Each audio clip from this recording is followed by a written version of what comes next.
저녁에는 우리의 유한한 인생에 대해서 말씀의 은혜를 나누고자 합니다. 여러분, 인생이라는 것은 무엇일까요? 짧은 한마디로 정의한다면 사실 시간이라고 말할 수 있습니다. 시간 여행이죠. 우리 인생이란 시간을 여행하는 것이라고 말할 수 있습니다. 모든 여행이 그렇듯이 여행이라는 것은 시작과 끝이 있지 않습니까? 출발과 도착이 있어야 여행인 것이죠.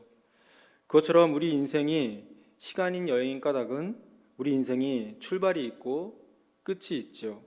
우리가 시작했더니 어느새 끝에 다다랐다고 하는 그런 고백이 우리 인간들에게는 있기 때문입니다. 우리 인생이란 그래서 시간 여행이나 다름이 없습니다. 우리가 하나님을 알기 전에도 사실은 시간을 여행하고 있었고, 또 하나님을 알게 된 그 뒤로도 우리는 계속해서 매일 시간 가운데서도 우리의 시간을 여행 중입니다. 그리고 그 시간이 얼마나 남았는지는 정확히 모를지라도 하나님께서 우리를 부르시는 그날까지 우리는 계속해서 시간 속을 여행한다는 것이죠. 그렇다면 이 시간을 우리는 어떻게 해야 할까요, 여러분? 우리가 인생을 짧다고 하지 않습니까? 이 짧은 인생을 우리가 어떻게 해야 할까요? 미국에는 재미있는 인생의 격언이 많이 있습니다. 그 중에 인생은 짧다, 디저트를 먼저 먹어라 라는 말이 있습니다. 디저트는 보통 식사의 마지막에 먹는 음식이죠. 그런데 이 격언은 그 디저트를 먼저 먹으라는 말입니다. 무슨 뜻일까요? 우리는 인생이 짧다라고 말하죠. 그 순간 그 끝이 다가올 것입니다. 그런데 그 끝이 언제 올지를 알 수가 없죠. 그래서 우리는 바쁘게 살고 그 순간을 미루지 말고 즐기라는 의미로 이 말을 이해할 수 있습니다. 그렇다면 우리가 지혜롭게 살아가는 방법은 무엇일까요, 여러분? 오늘 성경은 우리에게 말씀하고 있습니다. 시편 90편 12절 말씀인데요. 우리에게 우리 날 계수함을 가르치사 지혜로운 마음을 얻게 하소서. 자신의 날수를 헤아릴 줄 아는 사람이 지혜로운 사람이라고 말씀합니다. 자신에게 주어진 인생의 시간을 계산을 한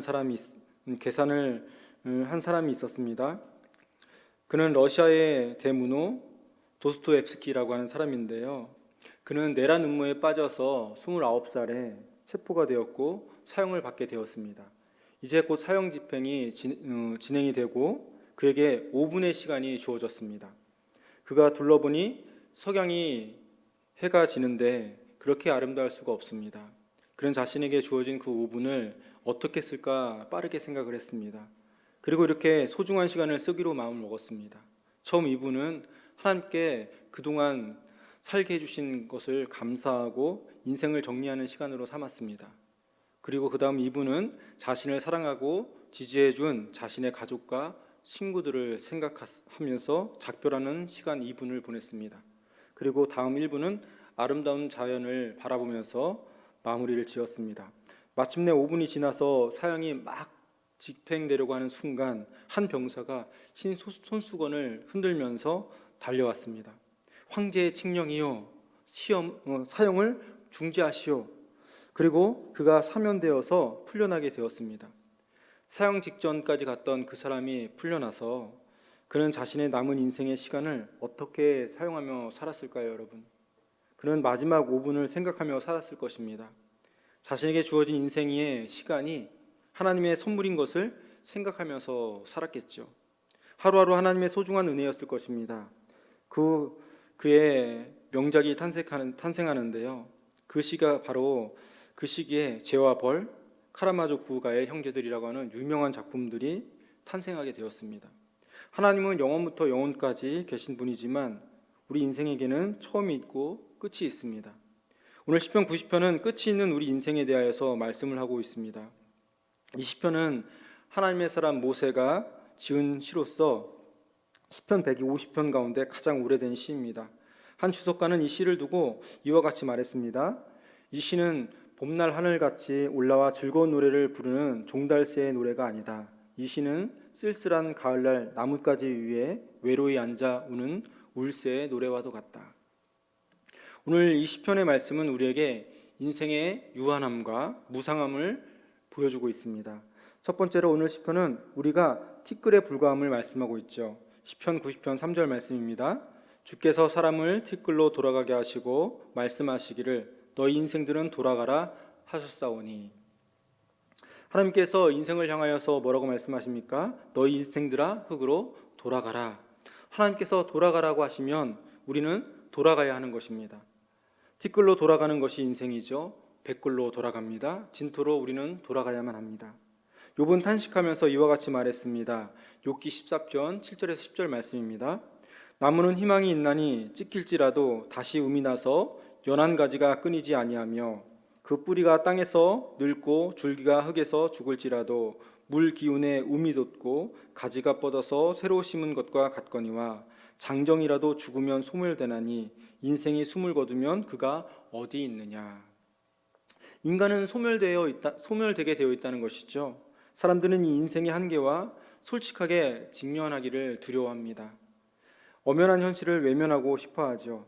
그래서 꿈 같고 풀 같은 이 인생의 이면은 덮어둔 채 편안하고 즐거운 주제만을 말하려고 합니다. 그런 인생의 결말을 영화 타이타닉만큼 잘 표현한 영화도 없을 것 같습니다. 영화 타이타닉은 시작은 배에 오르는 많은 사람들부터 시작하고요. 그 큰 배에 오르는 사람들 들뜬 표정이 나타나고 있습니다. 잠시 후에는 저 북대서양의 차가운 바다 깊이 침몰하는 타이타닉의 간판 위에서는 그 사람들이 걸으면서 배의 갑판 위에 배의 위용을 칭찬하고 배의 터빈을 자랑하고 얼마나 많은 여행객들이 이 배를 칭찬하는지 모릅니다. 그리고 이곳에 얼마나 많은 사람들이 탔는지 서로 매우 칭찬을 하죠. 그리고 어떻게 됩니까? 잠시 후 배는 침몰하고 말았다는 것이죠. 시는 우리의 인생을 바라보면서 말씀하고 있습니다. 왜 너희 죽을 인생들아 흙으로 돌아가라. 이렇게 우리에게 말씀하시는 걸까요? 우리는 먼지요 흙이요 티끌이기 때문이죠. 흙에서 왔으니 흙으로 돌아가는 것이 맞는 것이죠. 이것이 인생의 질서라는 것입니다. 둘째로 오늘 시편은 우리의 시간이 신속히 간다고 말씀하고 있어요. 시편 90편 10절 말씀입니다. 우리의 연수가 70이요 강건하면 80이라도 그 연수의 자랑은 수고와 슬픔뿐이요 신속히 가니 우리가 날아가나이다. 신속히 가니 우리가 날아가나이다 말씀합니다. 영어 성경도 We fly away라고 표현하고 있어요. 정말 비행기를 타고 가는 것처럼 우리가 날아가고 있는 것입니다. 엊그제 초등학교를 다녔는데 이제는 중고등학생이었었는데 어느 날 또 거울을 우리가 바라보니까 우리는 어느새 청년이 되었고 또 아주머니가 됐고 아저씨가 되어 있습니다. 얼마 전 2025년을 시작했을 때 금방이었는데 벌써 10개월이 후딱 지나가고 우린 11월을 보내고 있습니다. 정말 무더웠던 완전한 여름이 지나고 이제는 요 며칠 꽤 쌀쌀한 날씨가 되었습니다. 여러분, 세월에도 시간당 속도가 있다고 말씀합니다. 40대는 40km로, 50대는 50km로 가고 60대는 60km로 가고 또 70대는 70km로 간다고 세상에서 말합니다. 그래서 그런지 정말 눈 깜짝하면 우리가 이 남은 2달 채 안 되는 시간 2025년도 다 지나가 버릴 것입니다. 금년 우리 교회 안에도 사랑하는 가족이나 성도들이 세상에서 떠난 분들이 몇 분 계십니다. 이분들은 우리 교회의 교적을 떠나서 천국의 국적으로 옮기셨죠. 이것이 인생의 현실입니다. 빠른 세월로 가는 것이 우리 인생이죠. 오늘 시인은 말합니다. 시편 90편 4절 말씀입니다. 주의 목전에는 천년이 지나간 어제 같으며 밤의 한순간 같을 뿐임이니이다. 천년은 우리가 긴 세월을 말할 때 쓰는 표현이죠. 그러나 그 천년이 주님의 목전에서는 밤의 한순간과도 같다라고 말씀하고 있습니다. 시편 90편 5절 6절 말씀입니다. 주께서 그들을 홍수처럼 쓸어 가시나이다. 그들은 잠깐 자는 것 같으며 아침에 돋는 풀 같으니이다. 풀은 아침에 꽃이 피어 자라다가 저녁에는 시들어 마르나이다. 우리의 생명에 대하여서 홍수처럼 쓸어 가나이다 라고 말씀하고 있어요. 몇 년 전 통계를 제가 구해봤는데 통계청 발표에 의하면 가장 인구가 많은 서울에서만 12분에 1명씩 죽는다고 합니다. 전 세계적으로 보면은 매분 몇 초마다 정말 하나님이 홍수처럼 쓸어가고 있는 것이죠. 시는 우리 인생을 잠깐 자는 것 같다라고 말씀하고 있습니다. 잠깐 자고 깨는 것 같다라고 말씀한 것이죠. 인생 일장춘몽이라고 말합니다. 꿈 같은 인생이라는 것이죠. 그리고 아침에 돋는 풀과 같다고 말씀합니다. 아침에는 도단하지만 저녁에는 말라버리는 풀과 같다고 우리 인생을 비유하고 있습니다. 이 인생의 끝이 어떻게 끝납니까? 시편 90편 9절 하반절 말씀입니다. 우리의 평생이 순식간에 다하였나이다. 여러분, 이 순식간이라는 말의 뜻을 아십니까? 이 순은 눈을 깜짝이는 깜짝일 순입니다. 그리고 식은 숨을 쉴 식, 숨 쉴 식입니다. 눈 한 번 깜빡하는 사이, 숨 한 번 쉬는 사이에 우리 인생이 지나간다는 것이죠. 아주 잠깐입니다. 인간은 몹시 흥분했다 깨고 나면 잊어버리는 꿈과 같고 아침에 피었다가 저녁에 시들어버리는 꽃과도 같다는 것입니다. 사도 야고보는 말하기를 우리의 인생이 잠깐 보이다가 사라지는 안개와 같다고 말씀합니다. 여러분, 안개가 아무리 짙고 대단해 보일지라도 해가 뜨게 되면 순식간에 사라지고 마는 것이 안개입니다. 그래서 그게 인생이라는 것이죠. 그래서 무상하다고 말합니다. 우리는 이 세상에서 영원히 살 수가 없습니다. 잠시 나그네로 왔다가 그저 돌아갈 뿐입니다. 이 시인은 자신의 평생이 순식간에 다하였다고 말하고 있습니다. 그래서 그런지 창세기 열조들은 그 족보에 이와 같이 똑같은 말로 반복되어 소개하고 있습니다. 낳고 죽었더라, 낳고 죽었더라, 낳고 죽었더라. 사람의 일생이 이처럼 빠르게 지나가고 있습니다. 낳고 죽었더라, 낳고 죽었더라. 세월이 쏜살같이 지나가고 있는 것입니다. 자, 그리고 셋째로 오늘 시편 90편은 우리는 자랑할 것이 없고 우리의 자랑은 오직 수고와 슬픔뿐이다 라고 말씀합니다. 시편 90편 10절 말씀입니다. 우리의 연수가 70이요 강건하면 80이라도 그 연수의 자랑은 수고와 슬픔뿐이요. 여러분, 동양에는 수죽다욕이라는 말이 있습니다. 오래 살면 그만큼 욕되는 일도 많다는 뜻입니다. 오늘 성경은 말하기를 수고와 슬픔뿐이다 라고 말씀합니다.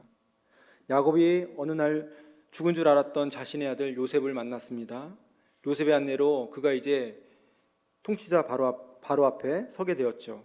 그리고 바로는 인사말로 야곱에게 그의 나이를 묻게 됩니다. 그때 야곱이 뭐라고 대답했냐면 창세기 47장 9절 말씀입니다.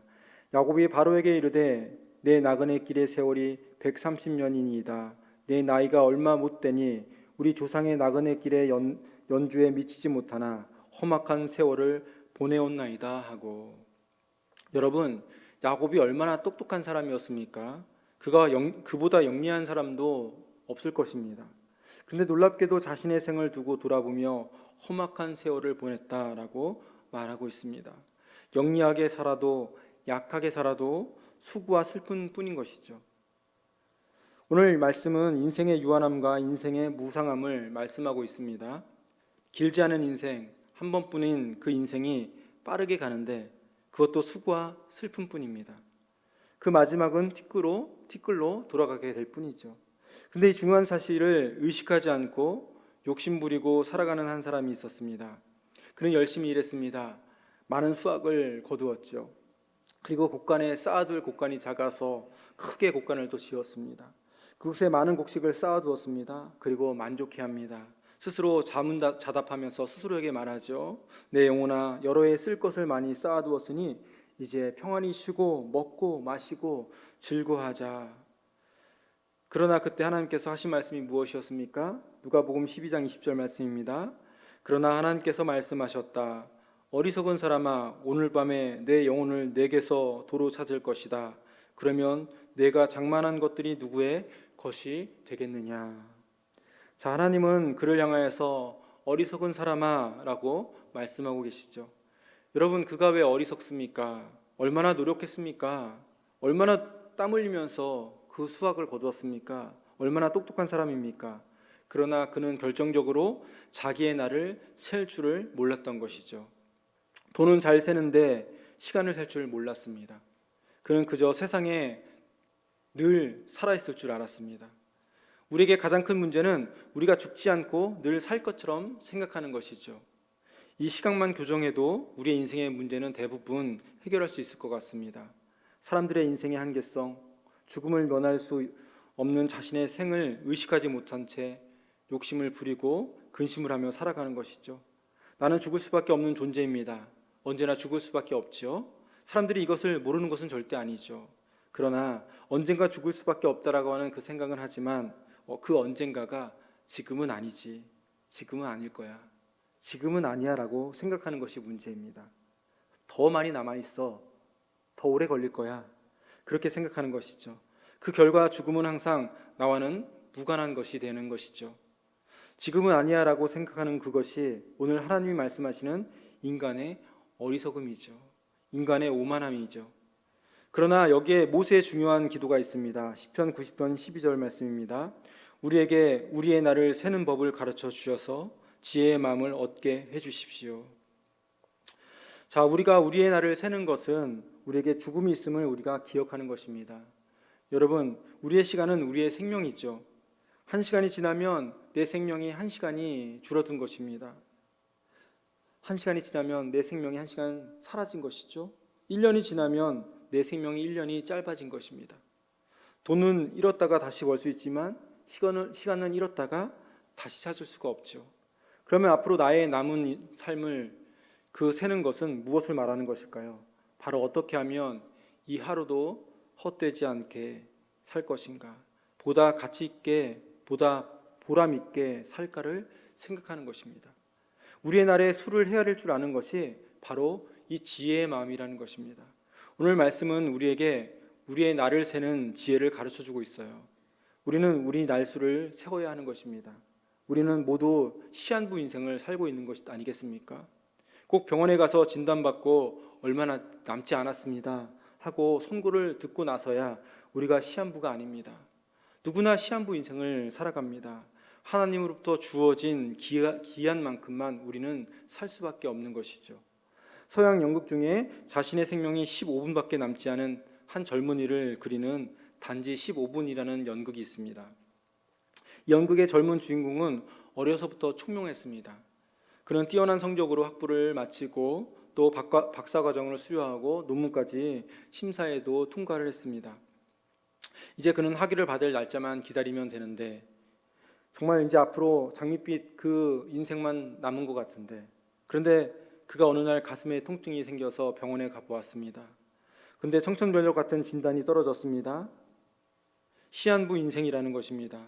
그것도 남은 것은 단지 15분. 그는 망연자실했습니다. 그는 상황이 믿겨지지 않았습니다. 이때 그가 누워있는 병실에 한 전보가 도착합니다. 억만장자의 당신의 삼촌이 지금 방금 운명했습니다. 그의 재산을 상속할 사람이 당신밖에 없으니까 상속 절차를 밟으십시오. 그러나 죽음을 앞둔 그에게 억만금도 소용이 없지요. 그렇게 운명의 시간 5분이 지나갔습니다. 그에게 남은 시간은 이제 10분. 그런데 또 하나의 전보가 또 도착합니다. 당신의 박사학위 논문이 올해 최우수상을 받았습니다. 진심으로 축하합니다. 여러분, 박사학위 받는 것이 얼마나 힘든 일입니까? 그러나 그 축하 전보도 그에게는 위안이 되지 못합니다. 그렇게 또 5분이 지나갔습니다. 그리고 다시 절망에 빠진 그에게 또 하나의 전보가 날아왔습니다. 그토록 애타게 기다리던 연인으로부터 결혼 승낙을 받았습니다. 하지만 그 전보도 그의 시계를 멈추게 할 수는 없었습니다. 마침내 그의 15분이 지나가고 그는 숨을 거두고 말았다고 하는 연극입니다. 여러분에는 어느 정도의 시간이 남아 있습니까? 15분입니까? 15년입니까? 아니면 150년입니까? 사랑하는 여러분, 그렇다면 우리가 붙들어야 할 지혜가 무엇입니까? 우리에게 세 가지를 말씀하고 있습니다. 첫째, 하나님을 거처로 삼는 것이죠. 시편 90편이 어떻게 시작되는지 여러분 다시 한번 주의 깊게 보시길 바랍니다. 인생의 짧음을 한탄하지 않습니다. 시편 90편 1절에서 2절 말씀 제가 읽겠습니다. 주여, 주는 대대에 우리의 거처가 되셨나이다. 산이 생기기 전 땅과 세계도 주께서 조성하시기 전 곧 영원부터 영원까지 주는 하나님이시니이다. 대대의 거처가 되시는 우리 하나님을 선언하고 있죠. 여러분, 소멸하는 인생이 소멸되지 않는 방법이 무엇이겠습니까? 그것은 영원하신 하나님과 붙어 있는 것입니다. 여러분, 하나님은 대대로 우리의 거처가 되어주심을 믿으시기 바랍니다. 하나님께서 우리를 건져서 하나님의 영원한 시간 속에 거하게 하시는 분, 우리 하나님이십니다. 바로 여기에 오늘의 시가 있고 우리의 기도가 있는 것이죠. 사랑하는 여러분, 유한한 인생의 시간을 사는 동안 하나님을 거처로 삼으시기를 간절히 바랍니다. 자, 둘째로 무엇이 지혜입니까? 즐겁고 기쁘게 사는 것이 지혜입니다. 시편 90편 14절 말씀입니다. 아침에 주의 인자하심이 우리를 만족하게 하사 우리를 일생 동안 즐겁고 기쁘게 하소서. 이 시인은 만족의 비밀을 알았습니다. 주님의 인자하심이 바로 그것이죠. 주님의 인자하심이란 무엇입니까? 곧 조건 없는 주님의 사랑, 조건 없이 우리를 불러주시고 우리를 용서하시고 나에게 영원한 기업이 되시는 하나님의 그 사랑, 그것이죠. 하나님의 그 사랑이 나를 만족해 하는 것입니다. 그 사랑이 아침마다 만족하게 하는 것이죠. 그 사랑이 나를 살맛나게 하는 것입니다. 아침마다 나를 만족해 하며 일생 동안 나를 즐겁고 기쁘게 살게 할 수 있는 것, 바로 하나님입니다. 오늘 시인은 적어도 한 가지는 확실히 아는 것이 있습니다. 바로 그것은 나를 향하신 그 하나님의 뜻을 일생 동안 즐겁고 기쁘게 알아가면서 사는 것, 그것을 아는 것이죠. 오늘 여러분 또한 아침에 주의 인자하심으로 인하여서 일생 동안 기쁘고 즐겁게 살아갈 수 있기를 간절히 축원합니다. 오늘 하루에 충실하고 지금의 순간을 만끽하면서 주님께 모든 것을 바르게 하심을 믿고 주께서 주신 선물들 우리가 간직하면서 인생의 순간들을 즐겁고 기쁘게 살아가는 것이죠. 이것이 주님께 영광을 돌리는 길임을 믿으시기 바랍니다. 그리고 마지막 셋째는, 그 마지막 셋째의 지혜는 오직 하나님의 은혜로서 열매를 맺는 일을 하는 것이죠.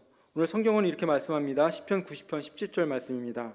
주 우리 하나님의 은총을 우리에게 내리게 하사 우리의 손이 행한 일을 우리에게 견고하게 하소서. 우리의 손이 행한 일을 견고하게 하소서. 아멘. 이 말씀이 참 특이합니다. 우리의 손이 행한 일을 견고하게 하소서, 두 번을 거듭해서 기도하고 있습니다. 자, 이것은 우리의 손으로 하는 대부분의 일이 견고하지 않다는 것을 역설적으로 보여주는 말씀입니다. 사람들은 이 땅에 살면서 아름다워지기를 원하죠. 또한 큰 집에서 살기를 원합니다. 또 좋은 차를 타기를 원합니다. 그래서 그들의 손으로 많은 수고를 하죠. 그런데 여러분, 장례식장에 우리가 가보시기 바랍니다. 고인이 얼마나 피부가 좋았는지, 얼마나 머리숱이 검고 많았는지, 평생 몇 평에서 집에서 살았는지, 무슨 차를 탔는지 그런 것을 말하지는 않습니다. 단지 고인이 얼마나 사랑을 베풀고 살았는지, 주를 위해서 봉사하며 살았는지, 좋은 일을 했는지 그것들을 더 말을 한다는 것이죠.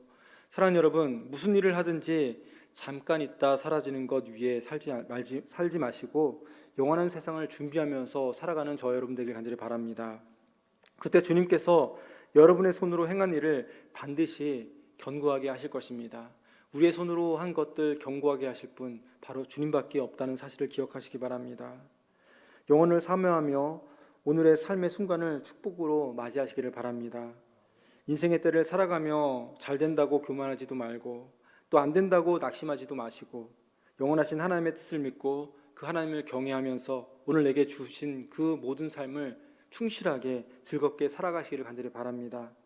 영원하신 주님께 거처를 두고 주의 그 인자하심과 그 사랑 앞에 만족하며 인생을 즐겁고 기쁘게 살아가시길 바랍니다. 여러분의 인생 여정에 하나님의 놀라운 축복이 영원토록 늘 함께 하시기를 주님의 이름으로 간절히 축원합니다. 기도하겠습니다.